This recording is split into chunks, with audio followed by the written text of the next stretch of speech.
Je suis ravie de vous accueillir pour ces Marketing Awards, Procter & Gamble et HEC. Merci à vous d'avoir participé avec autant de cœur et autant d'implication dans ce Grand Prix, puisque toute l'équipe de Procter & Gamble et l'équipe de mes collègues HEC, nous avons tous trouvé que vous aviez vraiment bien travaillé et que vos propositions étaient extrêmement intéressantes. Alors, je vais tout d'abord commencer à vous expliquer comment ça va se passer, mais avant ça, je vais présenter chaque membre du jury, et puis surtout Philippe Foun, qui est le directeur de P&G Prestige. Alors, Philippe, il faut bien prendre le micro. D'accord. Merci beaucoup. Donc, bonjour à tous et merci de nous accueillir avec notre équipe, là, Procter, dans vos bureaux fantastiques. Là, je suis vraiment impressionné par le site là, quand je suis arrivé. Surtout sous le soleil, oui. Donc voilà, je m'appelle Philippe Foun, donc je suis directeur général France et Belgique pour la division Prestige de Procter & Gamble. Donc quelques mots pour me présenter. En fait, ça fait 8 mois que j'ai pris ce poste en France et ça correspond aussi à mon retour en France après 14 ans d'expatriation. Ce que je veux vous dire maintenant, c'est que avec l'équipe qui a travaillé sur vos cas, on a vraiment été, disons, impressionnés, hein, franchement, je parle sincèrement, sur la qualité. Ce qui nous a touchés, c'est qu'elle semblait aussi refléter un excellent travail de groupe, une excellente collaboration entre vous. Ça, ce sont des valeurs que nous privilégions hautement chez Procter. Et donc voilà, un grand merci pour votre engagement et donc toute votre créativité sur ces cas. Je dis créativité parce qu'on a bien aimé aussi la diversité des approches. Qu'il s'agisse effectivement de lancer une nouvelle initiative ou alors de relancer un classique, ce qui est toujours intéressant parce que ça coûte, je crois, entre 3 et 4 fois moins cher que de lancer des initiatives. Et puis aussi ceux qui se sont lancés courageusement dans les innovations commerciales, ce qui est aussi une très bonne approche stratégique.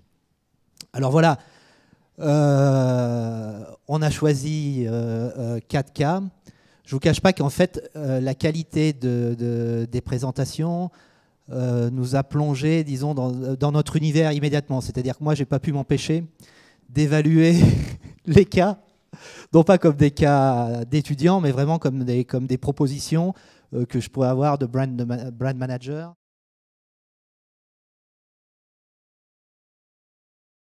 Principalement d'une action commerciale. Pour reprendre d'abord l'analyse du marché, on est parti du fait que le Parfum Challenge avait une notoriété importante déjà aux États-Unis, avec le partenariat avec Andy Roddick, et donc un parfum qui est essentiellement donc pour les sportifs, esthétique, puissant. Nous allons donc écouter les professionnels Procter & Gamble qui ont sans doute des commentaires à faire. Qui veut parler dans l'équipe ? Oui, merci pour votre présentation. Je l'ai trouvée excellente. Ce que j'ai particulièrement apprécié, c'est vraiment votre approche, holistique, donc qui est vraiment très importante en matière de recrutement et de vente. J'ai trouvé aussi dans cette approche que, effectivement, ce qu'on essaye toujours de faire, c'est de contemporariser les messages, éternels un peu de la marque et les racines. Donc ça, j'ai trouvé ça très bon. En revanche, je voudrais vous poser une question parce que la présentation un peu j'ai ressenti un manque au niveau de tout l'aspect distribution, parce que ce sont des acteurs vraiment très importants dans la mise en place de votre projet. Donc là, effectivement, je ne l'ai pas vu, mais est-ce que vous aviez bien à l'esprit quand vous avez travaillé donc ce projet sur la manière dont vous alliez relayer ça dans la distribution, tout votre plan? Alors en fait, nous on a vraiment misé, comme vous l'avez vu, sur en fait tout ce qui passe par Internet. C'est vrai que du coup, la distribution, c'était pas ce qu'on a ciblé en premier. on a quand même essayé de faire vraiment original et donc de casser, comme un petit peu comme ce qu'on a fait pendant toute notre présentation, de casser un petit peu l'image qui pourrait des fois vieillotte, un peu accordée à Lacoste, et vraiment faire un truc moderne et jeune et tonique.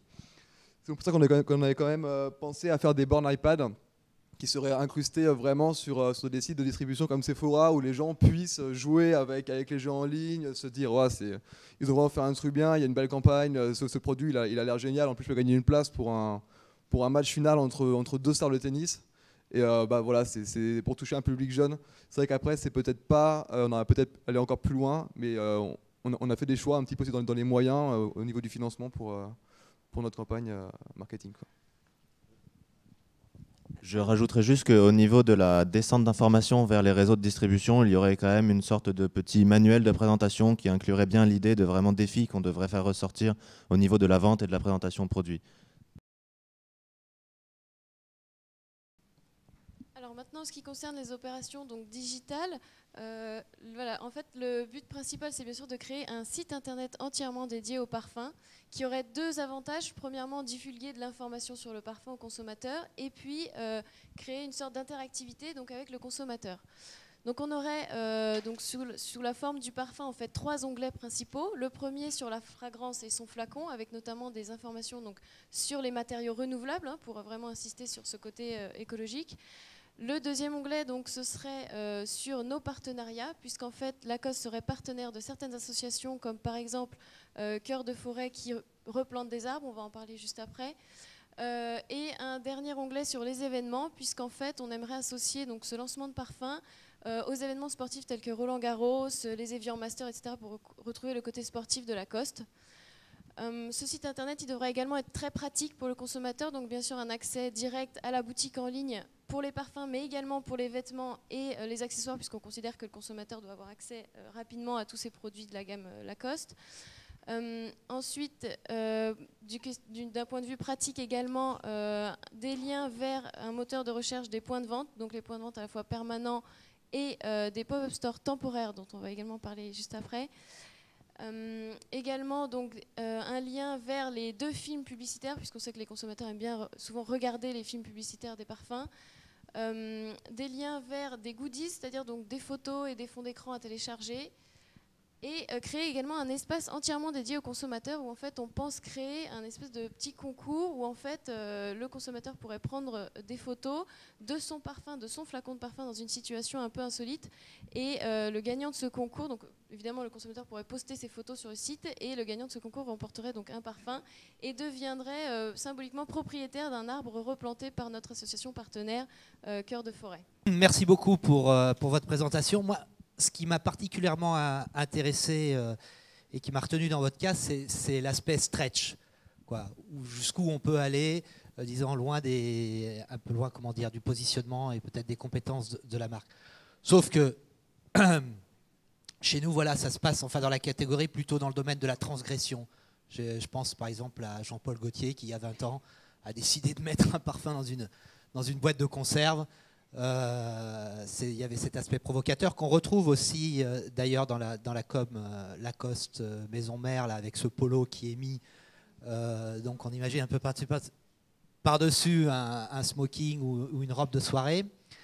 Donc le problème qui se poserait à moi, donc, qui suis en contact avec Lacoste Maison Mère, selon vous, qu'est-ce que je vais pouvoir leur dire? Voilà, c'est ma question pour pour faire le lien quand même avec leur equity, avec leur positionnement.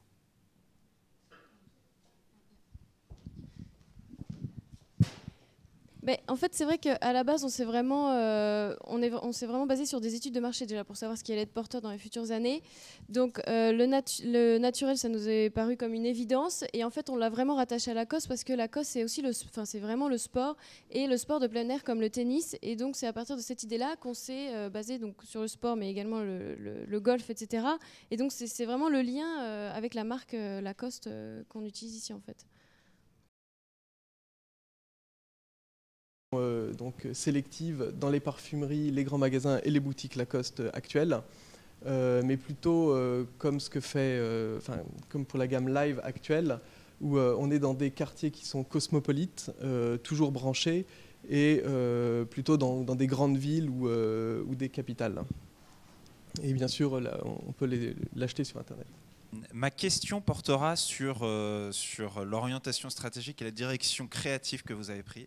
C'est-à-dire que j'ai navigué dans beaucoup d'univers différents, et ce que j'aimerais comprendre, c'est quelle est votre ligne directrice.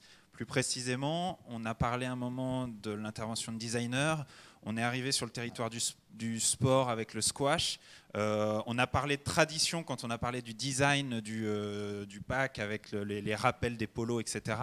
Donc ce que j'aimerais bien comprendre, c'est comment quelle est la ligne directrice créative et quelle est la direction vraiment de communication dans votre plan. On veut réellement créer un parfum qui soit trendy. Donc, c'est-à-dire, c'est donc notamment en l'univers des designers, l'univers du web, donc ils se rencontrent. C'est un petit peu le nouvel univers que veut se donner Lacoste, à la fois chic, donc avec ce côté original, et ce côté à la fois novateur, ambitieux, par ce côté donc du design, l'intervention du design et du web. Donc vraiment, c'est ce fil conducteur, c'est trendy.